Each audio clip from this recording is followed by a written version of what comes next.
I got a studio in the back. Is that your velvet green couch? Because I had a velvet green couch that I was obsessed with. Yes. Oh, what happened? I love it. I love it too. I was partnered and I moved in and the couch was way too small for the space. It was like, it looked like a dollhouse couch in the the big space. In the big space. I was like, we can't keep this couch anymore. But it was so beautiful. Oh, I love a velvet couch. I love it too. Yeah, does it have any? Does it ever get any snail tracks? Though mine would get some snail April tracks. was known for snail trails, meaning she was having sex on it and being naked, and we get snail trails all over. I was like, Amy would be like, "Is that a snail trail? Is that a snail trail?" No. Yeah, she's good with snail trails. Yeah. Well, sometimes you know what? I guess I clean her vibrators for her, by the way. All right. So. Well, on that note, we should start the podcast, Dale. All right, let's start the pod. Are we recording? Oh, we are. We are recording. Wait, how have we not? This was already the best podcast ever. I mean, no, this has already started. Yeah. We should have been recording like 20 minutes ago. Well, we just talked about snail trails for Dale. So I love snail trails. Yeah. There's definitely some stuff going on this couch. I've had for 5 years. Yeah. Oh, yeah. That's a sign of a good time on a good couch. All right. Well, everyone, we've started the podcast now because Dale is our editor. We're going to include some of that and we're going to, just go from there. So, hey, everyone, welcome to the interview portion of Shameless Sex.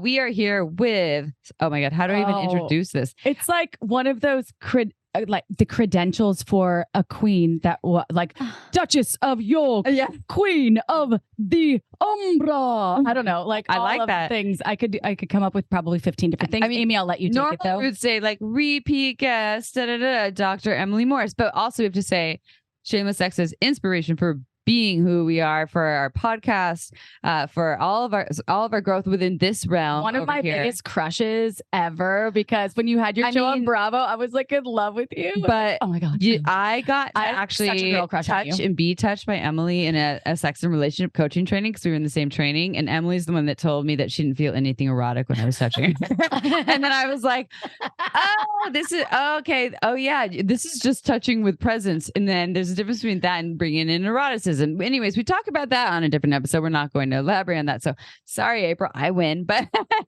I got more Emily than you. Well, fine. But anyways, so we're so excited to have Emily here, Dr. Emily Morse, and Emily has a new book. Oh, wait, I got you covered. Wait, my partner and I were not on her show. We were on Sex with Emily, and we talked about having a threesome together, and we were trying to fill out the details. But did it happen? It didn't happen. No, not but yet. That's not to say we're not manifesting it to happen. He still talks about it. He's like, what happened to your friend Emily? I was like, don't worry about it. Well, maybe my partner and I will proposition or just go. Anyways, you guys, my partner, who I have a partner now, a serious partner, he would be down too. Sixum. Oh my God. Sixum. We are creating magic right now. Yeah. Oh, it's happening. And everyone, I want to say this is all part of having smart sex. And maybe it's not exactly what's in the book. We're not trying to convince you all of sixums and non-monogamy, but so Emily, it's a chapter in the book. It's non-monogamy. It is a chapter. Yeah.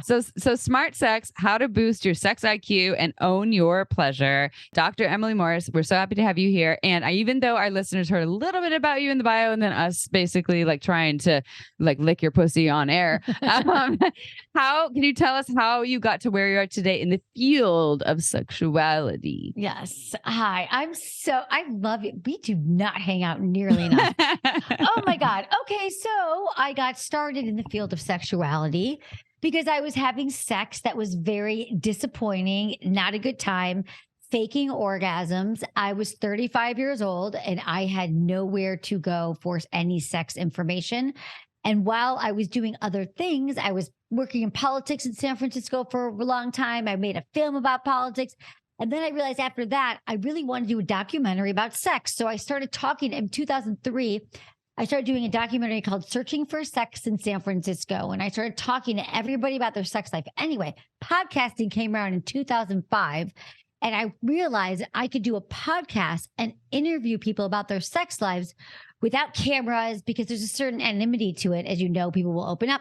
And so really it started from a need, from a desire. And like I always say, research is me search. And I really wanted to know, how do you have great sex? How do you sustain great sex in a long-term relationship? And really, it just started interviewing people. And then I went back to grad school and got my doctorate. But it all started with podcasting and sex 18 years ago. And that was, so podcast came out in 2005. You were there from the beginning. In 2005. Yeah. You were you're the first like sexual pioneer in the podcast world. That's true. Fucking bad. You're the OG. Dan Savage, I think, started around then too, but like different angles and focuses. Yes. Maybe it was a little after you. So yeah. The thing is, Emily, since I've listened to so many of your episodes, you have something for every single human on the planet with what you offer. And you're such just like, you know how to tune into people, and you're funny, and you're skilled. And you always have these, I think, relatable, I call them isms, because one of my favorites, which we've quoted it so many times actually on the show. I think it's not our own. That's not coming out later. Yes. We're not promoting this right now. We're promoting her. I've said this to my partner a bunch of times where I'm like, communication is lubrication, babe. And he was like, that's really quite helpful to learn about. Like, you lube in the gears, like getting the gears rolling. Yes. Right. And it's not about like squirting like lube all over, but it's about like communicate. And I love that. And then you just said what you just said a minute ago, where the me, what did you say? Research is me search. Research is me search. That's a good one too. It's a good one, right? Don't you think that a lot of the stuff that we do or you do is like, you want to learn for yourself, but it helps others too, right? So research is me search. Yeah. I think that the research is me search is genius. Research is me search. And then sometimes I'm like, I don't know. I might be such an anomaly with some of my weird stuff, but communication is lubrication. That does make sense. Because if I communicate my weirdness, then it can be, maybe someone can meet me in the middle. So that being said, there's a question here, I promise, Emily, okay? Although it feels like a conversation with my bestie. What does this mean? Communication is lubrication. And how did you come up with that? Because it's so genius. And how much lube do we really fucking need? You can never have too much lube. To answer your question, why would you ever, like, literally, you need lube. My dream is a lube on every nightstand. Right there. Don't have any sexual activity without lube. Literally, if you're touching yourself, touching a partner, and thank God I've trained my partners, like they know, like they don't even touch me. They don't even kiss me without the lube. Like they don't even put their hands on my pants without like squirting it. And we go through a lot of lube in this house. I got to say, like, we need a lot of lube. So that's me personally. I would say that everyone invests in some lube. So for sure. How did it come about? I literally don't remember. I've probably been saying it for almost 17 years, but I think what it means is that the more that we communicate about sex, the better sex we're going to have, the more time turned on we're going to be. It definitely does lube you up. It lubes you and your partner up for better conversations. It might even get you really hot and turned on and therefore wet and therefore lubed to talk about it. But that's what it means. And I've said it so much, but I really, it says a lot without saying too much. Yeah. That's it all. I think that's so important. Agreed on all the lube. Like, honestly, for me, when I see if there's someone I'm like newly intimate with and they have a great bottle of Uber lube, for me, it's like if I see lube, but if I see Uber lube, I'm like, you went up like 5 notches already. Exactly. Yeah, but like high quality lube, and that's there, or even a little coconut oil, like you're prepared. But then we're using condoms. That's the whole thing. So agreed with that one. And I love what you're saying about like the more communication we have, how that can lead into closer intimacy, better intimacy. And I'm one of those people that really needs to feel like some level of connection through communication, like vulnerability and realness, to want to fuck someone and to really enjoy and to open up to that. And so I absolutely love that. And yeah, but that's why April and I say it. But so we don't say it over here, by the way. We're like saying, we always say, bye, Dr. Emily Morse. We're not like, it says Emily Morse says, yeah. Communication is lubrication because it's genius. And now we're going to say research is me search, Dr. Emily Morse. We could do an ASMR version. Like, oh, Emily Morse says communication is She's like designed for this. All right. So I think I have a new career, Emily. Okay. ASMR stories.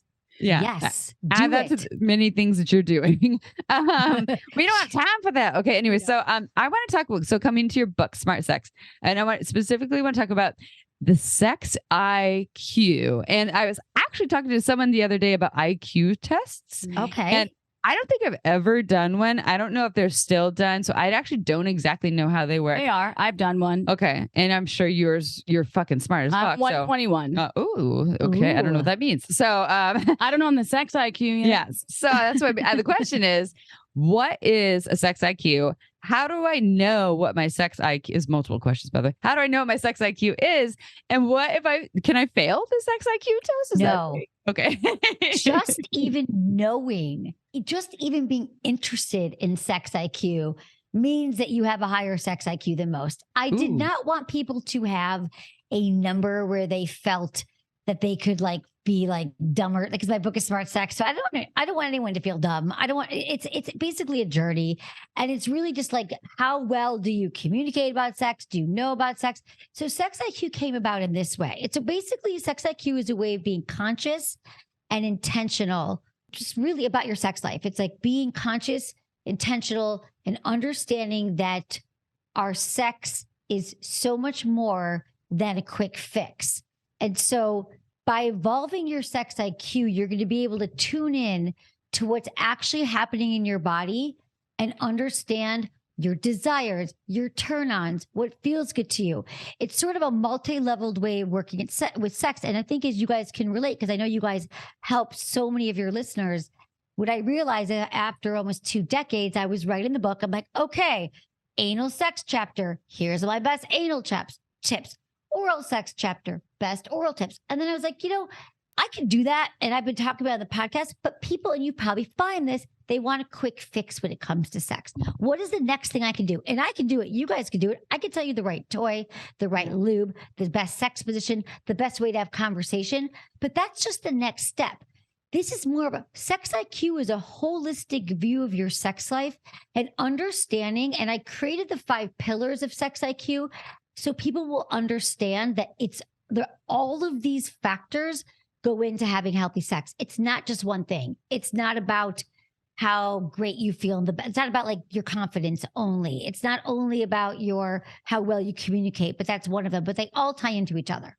So we'll get into it. But as far as a number, I do have a sex IQ quiz on my website, but it's more about giving people encouragement about areas where they could focus on more when it comes to the 5 pillars. I thought about an extension, another book after this. Not that you need another book. For Emily, giving her another job. Like sex for dummies. I feel like, but you have the sex IQ and the because sad. But those books are very common and people, but sex IQ is so smart because it's smart sex. Yeah. It makes so much sense. But some people feel, I think, intimidated sometimes. They're like, but that's great that you said you're not making anyone feel dumb. You don't need a sex for dummies book at all. And I was sort of being sarcastic when I said sex for dummies, but I mean, it's a popular brand. So it's a popular brand. But this is for dummies, by the way. There is. Oh, okay. It's like 30 years old. Oh my God. Okay. Well, it's evolved. IQ of sex evolves too. And now we're at this digital age and people are information beasts. They love just soaking up all the information. And I love that this book encompasses not only something for everyone, because you give tips about the genres of non-monogamy, if it's anal sex, if it's what sex toys to use. But let me first ask you this, because you break it down. There's 5 pillars, right? Mm-hmm, so what are the 5 pillars of someone's sex IQ? Okay. So I'll break down the 5 pillars, but I want you to know, and I realized when I started talking about the book to different people that a lot of you are like, oh my God, I feel so like I don't know any of these. But remember that sex is a journey. It is not a destination. All I'm trying to do by these pillars is show you all the areas that you have that you get to work on and consider as part of being a healthy sexual being. So that's what it is, not to make anyone to feel like, because I still work on them. Like I created these for myself. I still have to work on a lot of them, and I'll explain to you as we go along. So the first one is embodiment. How in our body are we? Amy and I studied somatica together many years ago. It's like, am I embodied during sex, or am I disassociated, thinking about the laundry, the bills, my thighs, my partner's satisfaction? Or am I in the moment, feeling my body, feeling my partner? How present am I during sex? So that's the first one. And I also give a lot of tips in the book of how to work in all of these areas, how to get.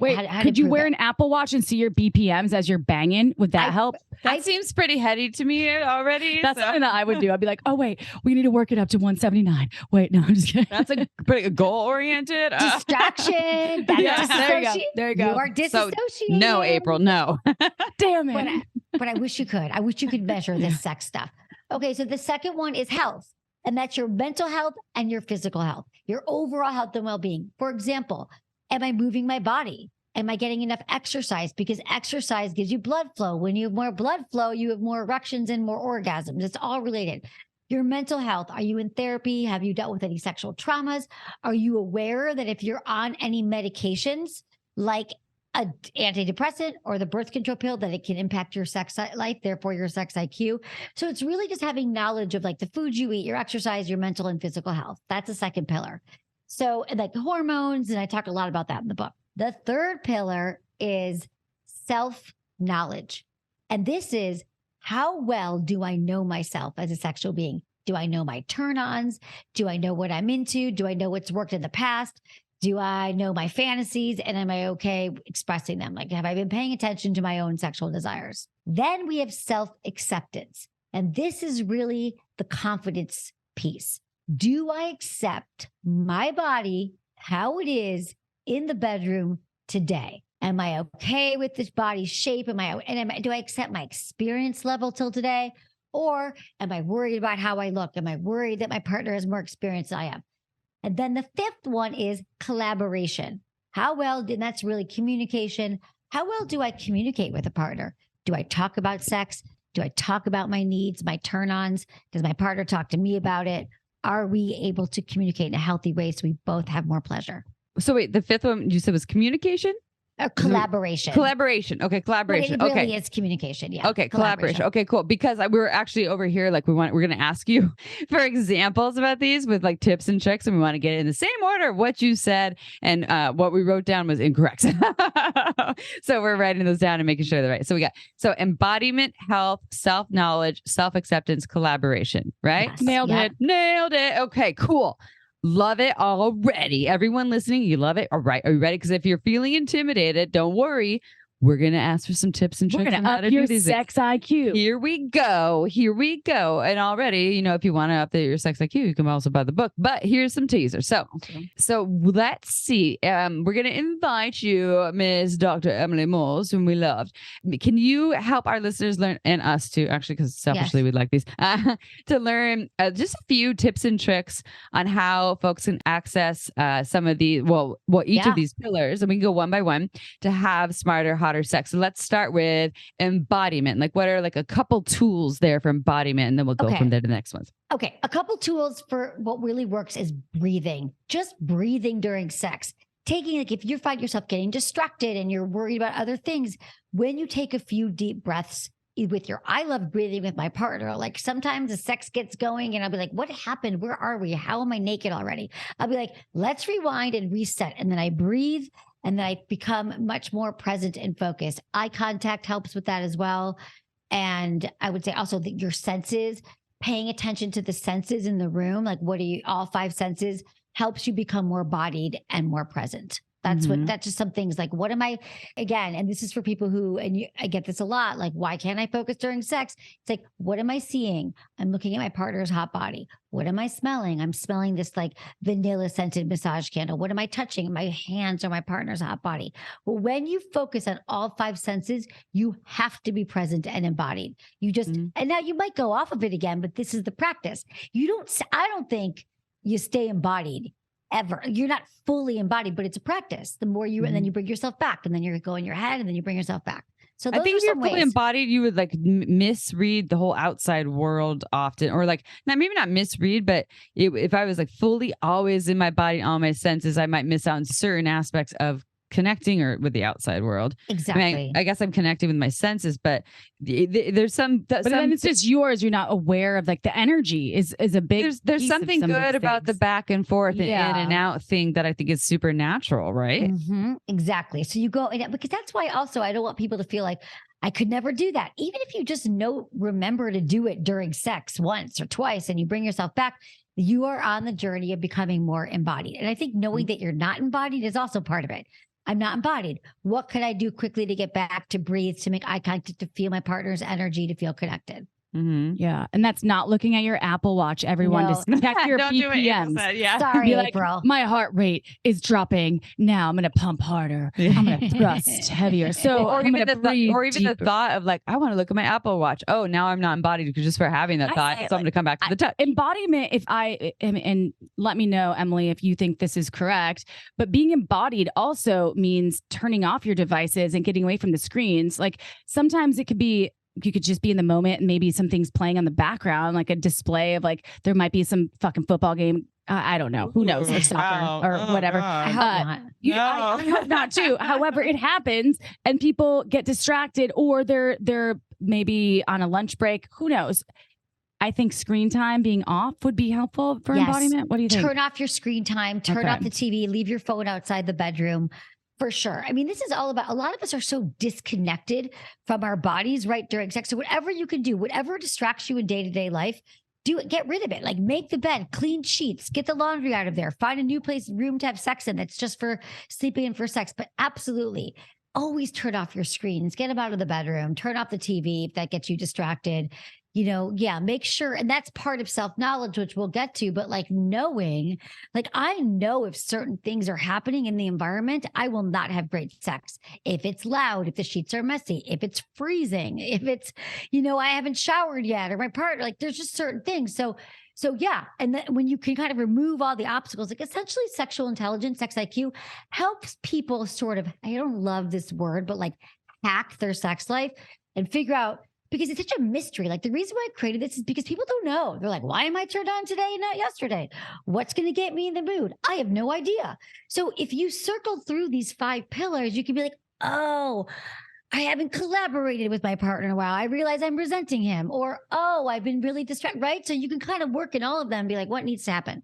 But we can go through these. But that's exactly what it is. Well, and the next one is health. So I just wanted to touch on embodiment because I struggle with embodiment. So I'm there with you. Yeah. Or not with you all because you two seem very embodied. Me, not so much. But with health, it's a practice. It's a practice.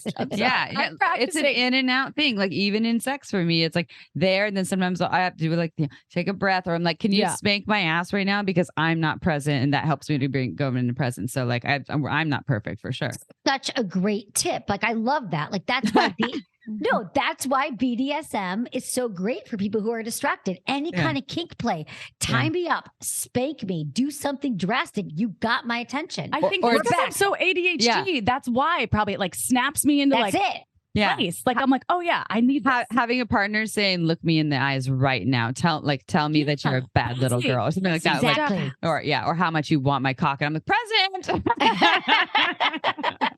Present, Miss Jones, right? I'm here. Yeah. So you talked about health being okay. So you mentioned, of course, birth control and also hormonal fluctuations, which obviously, no matter what age you are, you're going through hormonal flexes. Can you talk more about that health pillar? Yeah, with the tips and tricks. Absolutely. Here's the tips and tricks. So first off, you have to, and again, this is like in any wellness routine, you want to pay attention to these things. But what I particularly want people to do is pay attention to how it impacts your sex life. Like if you haven't been exercising lately or eating healthy, the fact that I'm telling you now that these things are going to impact your ability to be aroused and turn on, maybe that'll inspire people to go to the gym. But what I'm saying is the more that you exercise, eat foods that make you feel good and the foods that don't make you feel bad, that's a health pillar. You're just going to be able to get more aroused, feel better in your body and more turned on. Like that is a health pillar. And that's really just about, and then like, diet and exercise. But there's also the pillar about hormones, just understanding that certain times of month, especially if you're a woman, a vulva owner,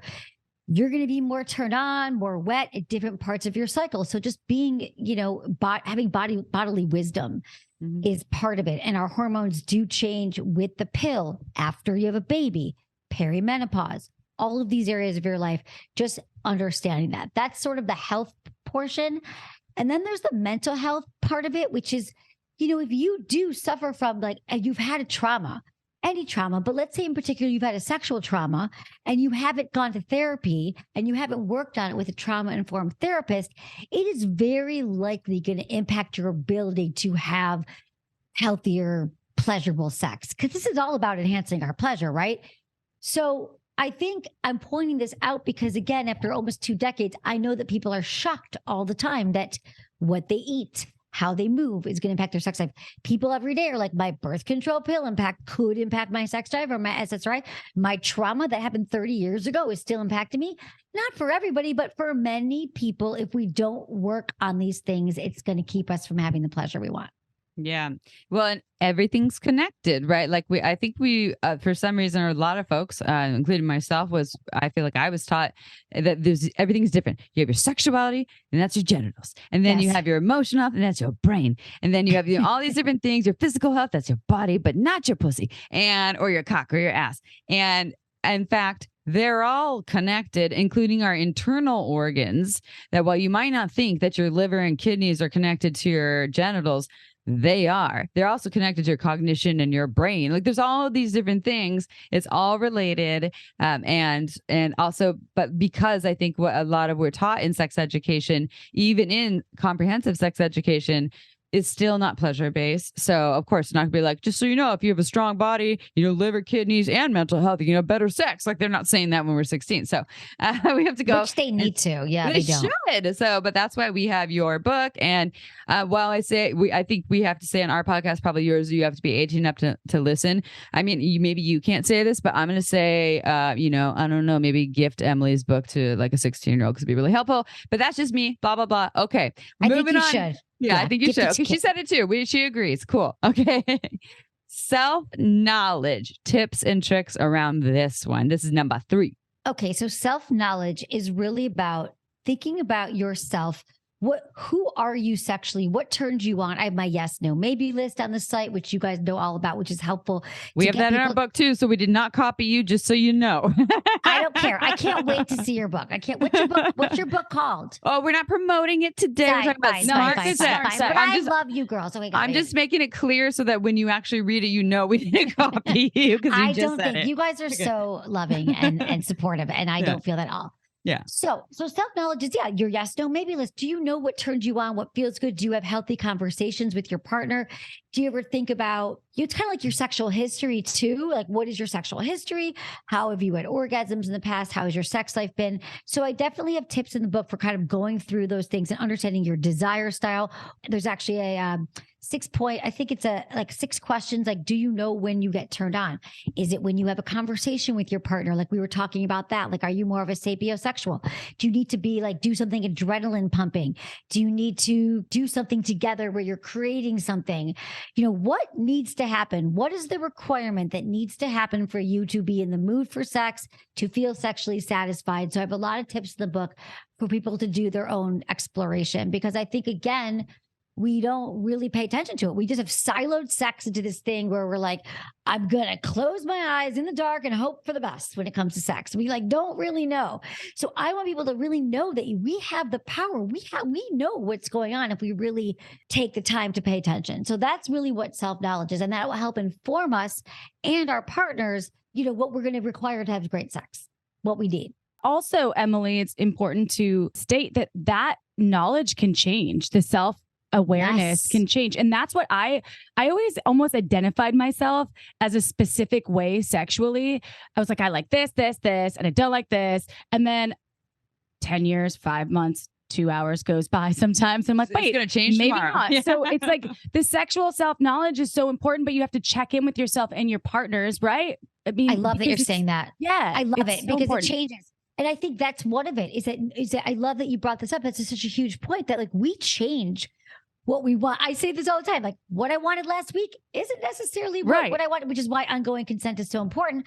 But what I wanted a decade ago looks nothing like what I wanted now. April and I are both shaking our heads over if you're not watching us I was on like, YouTube no right now. way would I ever try anal sex. Yeah. No, I'm not that much of a woman. Just the way I wasn't shaming it. I just didn't. I was like, no, it's not for me. I had too many pokey incidents with a lot of shitty compliance sex, and now I'm like, fuck no. But it's always evolving, and who knows where we'll exactly. Yeah, I think and I was so performative, like you guys probably were too, before we learned all of this stuff. Yeah, don't be performative. And I think we were performative for many reasons, as I get into it in the book too. I was just pleasing my partner. but I also didn't know what I wanted because I didn't do this work. Like I did all this work and I still do this work so I can continue to have great sex with my partner all the time. And then now he read the book and then he throws it back at me. He's like, we haven't collaborated lately. I'm like, fuck yeah.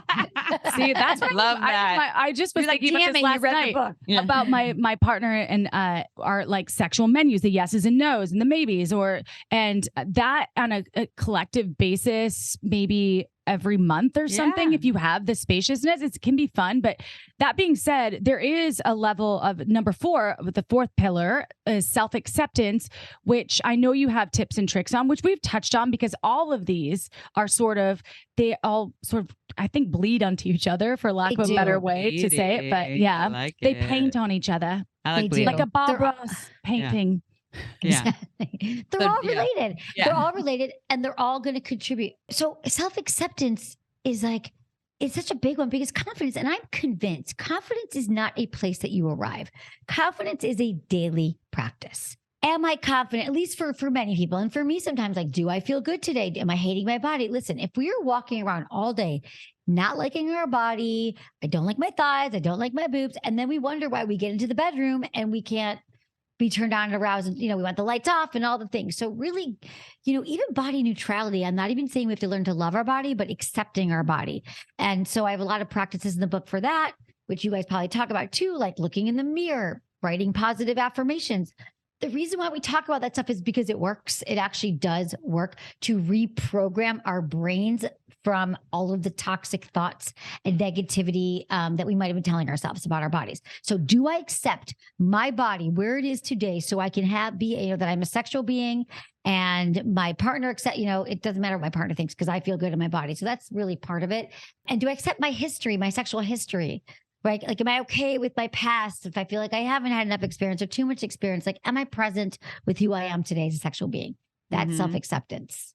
Yeah. And I think for a lot of people listening, everyone's going to find some of these pillars more challenging than others. And so some people are like, oh, I got the health thing down. Some people are like, the health thing's real hard, or the embodiment thing down, or all of them are hard. And like, I think the acceptance piece is, I think, challenging for so many people, and because there's so much out there. Let's talk about porn just for 5 seconds. Let's do it. Yeah, just these ideas of what sex should look like, what our body should look like, what our genitals should look like. And even outside of porn, mainstream media, all the magazines, all these things. And then there's also things like gender dysphoria. There's so many pieces of like, my body doesn't match what other people say is right, good enough, sexy, hot, attractive, or normal. And I like what you said, like you don't have to love your body, but like learning to like various things. And I'm sure your book has plenty of practices on how to do that. And for a lot of people, they might be like, yeah, like I've tried that, I looked in the mirror but like read the book, because it probably doesn't just say, look in the mirror, there's a deeper explanation of how you do that and like the ways to navigate that. Right. Yeah, exactly. I go into a lot of depth in these areas, and I've done a lot of podcasts and Sex with Emily about these very topics. But yeah, self-acceptance is a really, really hard one. I mean, that's why I said self-confidence is a life journey. So this is a daily journey. Don't you ever like pump yourselves up when you ever feel like I have negative self-talk. So I just know that that's my wiring. And so I have to remember that like my thoughts are not the truth. Then I have to have practices in my life to feel good about myself and to feel good about my life. And like gratitude helps, and being thankful for my body that does work and what it can do. And that's why for me, like masturbating and learning my body and learning how to have a lot of orgasms and pleasure and how to communicate with a partner all help build my confidence when it comes to sex. I mean, my body from when I started, like I'm so different. I mean, it's different than it was a week ago, And if I really lay all of my pleasure, because that's what part of it. It's like, and you also think of it this way: if I'm going to walk around and like hate my body and all these things, like it's robbing me of pleasure. It's robbing me of connection. Like I'm not able to be present sexually, and I want to have great sex. I want to be connected. I want to prioritize it. And so if I look at it that way, it's like, maybe it's just not so important like these things that I think about myself, like what is perfection in bodies anyway? And no one's ever really looking at you like that. And I know that we look at porn and all that is disruptive. So like stop following the people on social media that say make you feel bad. Stop watching porn of bodies that make you feel bad. We are in control of what we put in our environments, right? We can program our brains like a news channel, right? Mm-hmm. Like I was thinking that like I am a computer with computer programs, which means I can be reprogrammed, but it doesn't like, unfortunately, I can't just put like a new, where we put in, remember the old disc? SIM card. Yeah, SIM card. Like floppy disk. Yeah, floppy disk to be like a new program. Like I have to actually do some work around that, or a lot of work, or forever work around that. And eventually the work can feel like joyful, fun, playful, so there's more to it. Okay, let's move to number 5. Lucky number 5 alive. Collaboration. Okay. How do we collaboration? This is a huge one. I mean, you would know how many people do not talk about sex at all with their partners. I mean, this is what I hear from people all the time. We've been together for 20 years and I've never talked to my partner about sex, or when I tried, they shut me down. And it's really just encouraging partners to be great collaborators, to be great communicators to each other. Talk about your sex life. It's going to help you have better sex.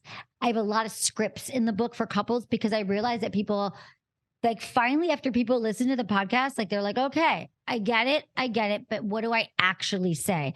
So I have scripts for giving constructive feedback. I have scripts for having awkward conversations. I have scripts for, asking for what you want. I have scripts for explaining your fantasies. Like, I get into it so you could really like feel like a better collaborator. And I talk about the sexual state of the union, and that partners should have that like once a month or whenever. I hate to give people like even if it's once a quarter, but like, how are we doing with our sex life? What's been the highlights? What we want to try more of? Let's grab that yes, no, maybe list and see what we haven't done yet, or has it changed? So I just think realizing that sex is about the two of you. It's not about one person. And I have found that in many times that there's one person who's carrying all the weight of the sexual relationship, and they're trying to get their other partner to talk about it or to do something, and they can't. It's frustrating. It's like, you're both in it. Like, are you going to opt out of parenting? Are you going to opt out of housework? You can't be like, I'm no longer going to be a parent with you. Like, no, like you can't say I'm no longer going to participate in our sex life and talk to you about anything. It's like, it's our duty in a relationship to talk about our sex, because that's what's going to help you continue to stay connected, have healthy sex, have better sex, feel good in your bodies. Like, it's also important. And so the communication chapter in the book is quite massive. Yeah. Preach like that. I was like, mic drop right now. It's like a mic drop moment, because all of those 5 pillars are, I think that you really did a great job of breaking down the essentials, the fundamentals of what it does take to break through your own barriers, which it sounds like, and as we all can attest to, you're a doctor. Amy's, I've mixed you two up today. Emily and April. That you're a sex educator. I'm on my journey of teaching the world about sex toys and having a sex toy company, and these are all things that you think that we'd be these sexual vixens or these. We have it all figured out. The thing is, we don't, and we don't continuously learn. We're our own students. And it's the me search again that you were talking about. And I love that. And I did want to tell you, Emily, the one book, because I am so on your page with like a lot of what you spoke about with the headiness, and I get in my own way all the time and take things personally. And the 5 agreements. There's the 4 agreements, and the 5th one came out later. Yeah. So it's the 5 agreements now. But I've learned so much from that book, and it's a tiny book. And I was like, oh my God, I write it down and I look at the 5 agreements, usually the 4, but the 5th one's like it's like a longer one. But that's helped me through, because I'll go through processes where I take things personally no matter what. And it's like the hardest one for you. The person take I take everything personally, in the bedroom, in the boardroom, where the fuck I am, at the CVS when I'm checking out. I'm like, oh, that person, that I think that person didn't like. I said hello because I say hi. I'm from the Midwest. I'm from Wisconsin. Funny, but I'm like, April's so fabulous at being social with people, and you're such a connector. Yet you have these times where like, do they even like me? Am I doing, like, they said is offensive? And I'm saying that too. That really hit home for me, because you saying that, and I think of you as such this sexual goddess, and so many things.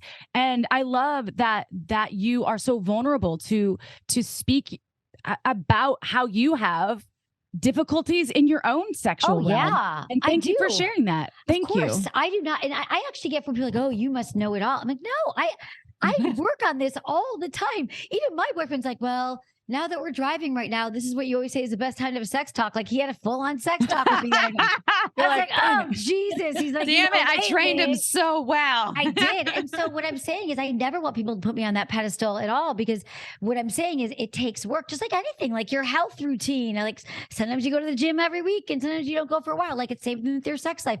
And so, yeah, I want to be the first to say, like, I know a lot of information, but at least I know how to work on it now. But yeah, no, I struggle just like everybody else to keep my desire up, to remember to initiate, to make time for it when I'm exhausted, all the things. So yeah, I mean, and that's why I want to say it's not like I'm at this sex IQ level of a million points and no one will ever get there. It's really more of like a catchy way of thinking, like, do I have sexual curiosity is really sexual intelligence. It's really like, am I curious? And these are the areas that are going to help you feel much more whole sexually.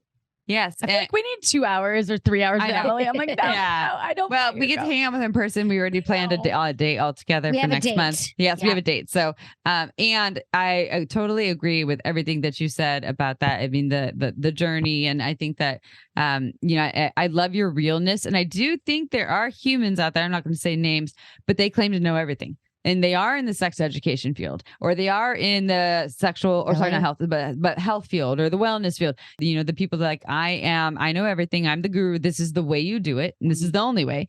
And, especially when it comes to sex, when I hear those people, I'm like, oh, hell no. That's like that. I'm like, okay, no, you are not my teacher. Should come to our show and we should break it down. Well, we have had one of them on our show before, but I won't say names. We have. I'll tell you after the show. But wait, I can't wait to hear what it is. We can't hang up yet. I'll tell you later.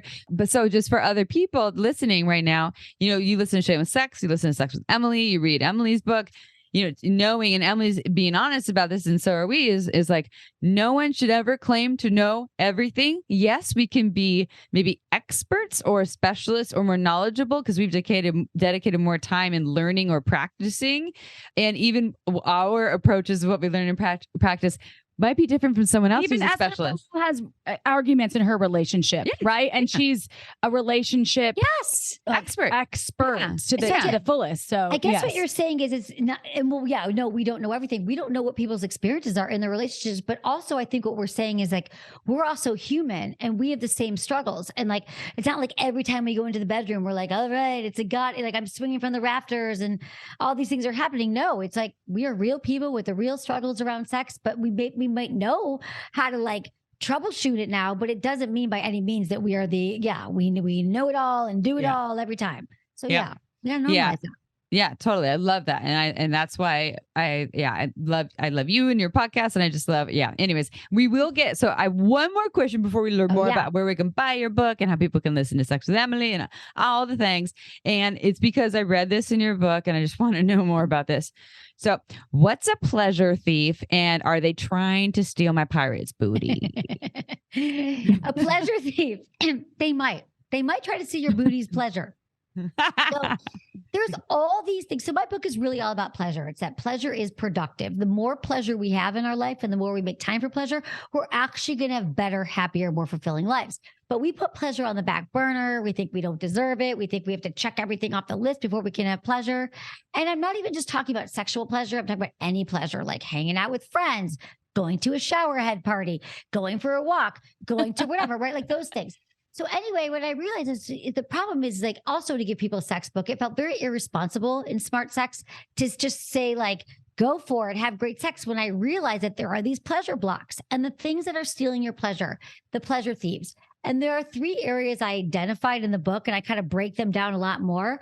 But one is stress and anxiety. I don't think that people are as aware of the fact that when you have a lot of anxiety, a lot of stress, your cortisol spikes, your hormones drop. They're not your testosterone, your estrogen, and like your stress hormones are like reeling through your body. It's going to be really hard to be in the mood for sex when you are chronically anxious and stressed, like many of us. Mm-hmm. And then the other one is trauma, as we talked about, like untreated trauma is going to impact your sex life.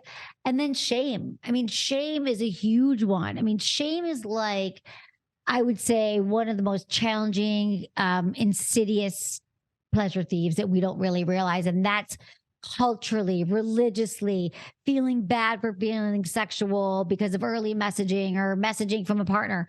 So all of those things, I help people sort of work through those in the book so then we can get into actually having smarter sex. And less pleasure thieves. Less pleasure thieves. Yeah. And again, they don't ever go away completely.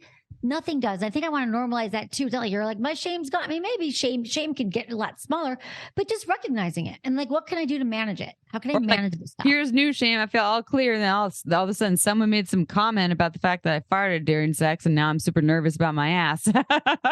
There's always more, but then you know how to work on it. Exactly. Yeah, exactly. More work. It's such a cyclical process. Yes. It's always a work in progress. And if anybody out there is a working human and you're working to, have a life on planet Earth, you understand that it takes work to do anything. It takes work to run a company. It takes work to have a sex life. It takes work to have a relationship. It takes work to have children. It takes work to do things. And so if you really care about yourself, you'll do the work on yourself. And if you really care about your sexuality and your sex life and your relational life with your partner, I think it's important to do this work. And that's why buying Emily's book, which is so Smart Sex, which is so pivotal that you can use again and again, Smart Sex by Dr. Emily Morse. We received an advance copy and fucking loved what we read.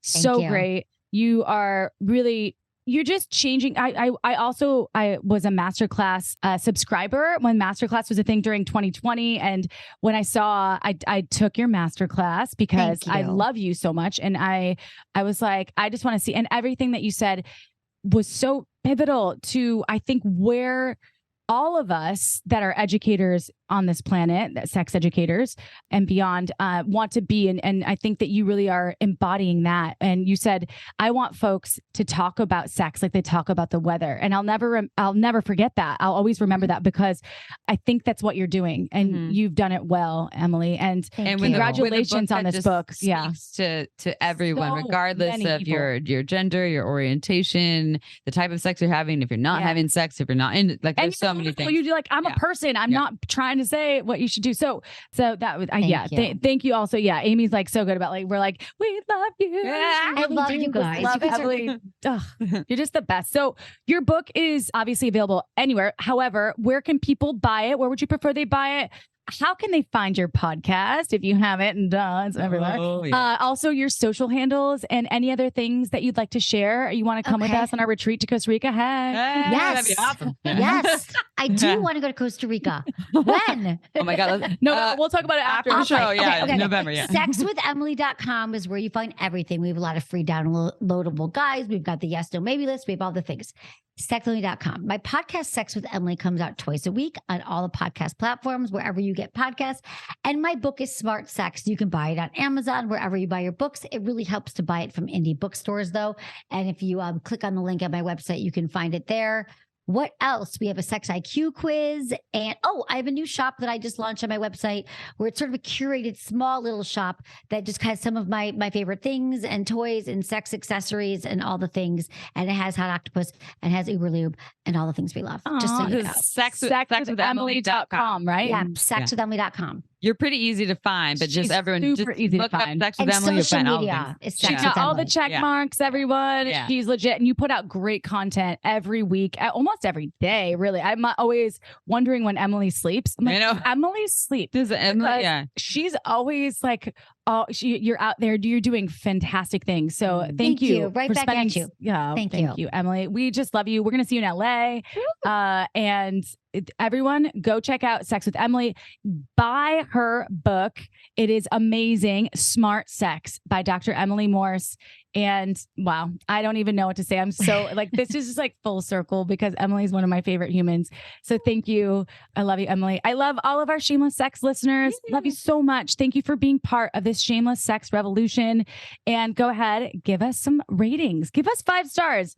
tell everybody how much you love Shameless Sex. You can do that on iTunes and Spotify. That just helps people find, well, not that they haven't found her already, but Dr. Emily Morse, but her book, which is pivotal to people's sex lives. And I'm just going to add to that, like, an extra emphasis of not just like, please, like, really, really, please do this, because it really helps get the message out to like a lot of folks who don't have access to this. This is a free tool. If you have never done this, it will take you 2 minutes. Please go to iTunes and Spotify or wherever you're listening, and give us a rating. We like 5 stars, but it really helps to spread this beautiful message that Emily shared and other educators to the masses. You could honestly just use an emoji. I've done it in 45 seconds. It's for a friend. I was like, let me see your phone. I'll set you up. You can write your own review. But don't I'll hit 1 star on accident, because that's not helpful. We get reviews like best podcast ever. 1 star. We're like, I think you did that wrong. Yeah. So that being said, thank you, Amy. That's good. She's like the mama bear sometimes. She's like, hey, everybody. I want to put some love into go and rate Emily. Listen to Emily. She's got thousands of episodes. Rate her. Check her out. It's all free resources for you all. This is